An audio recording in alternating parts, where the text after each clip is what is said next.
This is the story of emancipation, narrated by Elder Aiyegoro Ome. August is the month of emancipation in the English-speaking Caribbean. We celebrate some important dates, starting with August the 1st, Emancipation Day. Years ago, the chief servant, the late Macandal Daga, proposed that we observe Emancipation Day during what we call the Caribbean Liberation Fortnight, which began on August the 1st and ended on August the 15th, which was India's Independence Day. But there's also the date of Marcus Garvey's birthday, August the 17th, which was observed annually.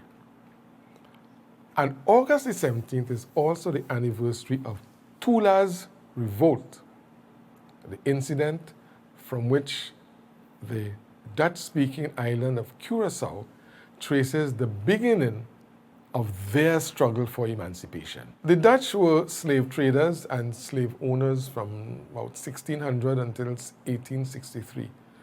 They had colonized the Guyanas, Aruba, Bonaire, and Curacao. And it's from them that other Europeans in the Caribbean learned about sugar cultivation. On the morning of August the 17th, 1795, at the Knip plantation of Casper Olewijk van Utrecht at Bandabu in Curacao, Tula, sometimes spelled T-U-L-A, sometimes spelled T-O-O-L-A, also known as Tula Rigor, started an uprising with 40 to 50 slaves. There were other leaders in the Curacao revolt. There was Bastien Carpata, Louis Messier, and Pedro Wacao. At the height of the insurrection, there were about 1,000 rebelling slaves. Like many other Africans in the Caribbean, Tula was aware of the revolution that had led to freedom for the enslaved people in Haiti. Inspired by the Haitians, Tula had been preparing the uprising for some weeks. The enslaved Africans told Monsieur van Utrecht that they would no longer work for him. They had three basic demands: an end to collective punishment, an end to labor on Sunday, and the freedom to buy clothes and other goods from others than their own masters. Van Utrecht, in turn, told them to go to the lieutenant governor at Fort Amsterdam. The enslaved went to Lagoon, where they freed 22 slaves from jail. From Lagoon, they went to the sugar plantation of St. Croix, where they were joined by more Africans under Bastien Carpata. Tula then led the escaped Africans from farm to farm, freeing more people. The Dutch militia attacked Tula and his followers, but the slave masters were defeated. The rebels began a guerrilla campaign, poisoning wells and stealing food. But on September the 19th, Tula and Carpata were betrayed by another enslaved person. Tula was captured and publicly tortured to death on October the 3rd, 1795, 7 weeks after the revolt began.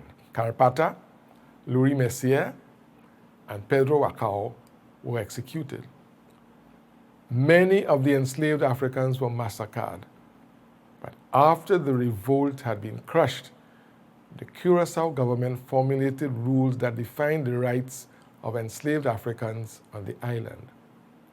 There is a massive monument to Tula and the rebel slaves at Reef on the southern coast of Curacao, just near the Holiday Beach Hotel. This is the site where Tula was executed. Tula's revolt is commemorated each year in Curacao. In 2013, on the 150th anniversary of emancipation in the Dutch colony, the story of Tula was made the subject of a movie called Tula, the Revolt. It premiered in the Netherlands. The actors were famous Danny Glover, Obi Batili as Tula, Jeroen Cabre, Derek De Lint, Henriette Toll, and Barry Hay. We need to know what took place in the other Caribbean territories in terms of their search for emancipation.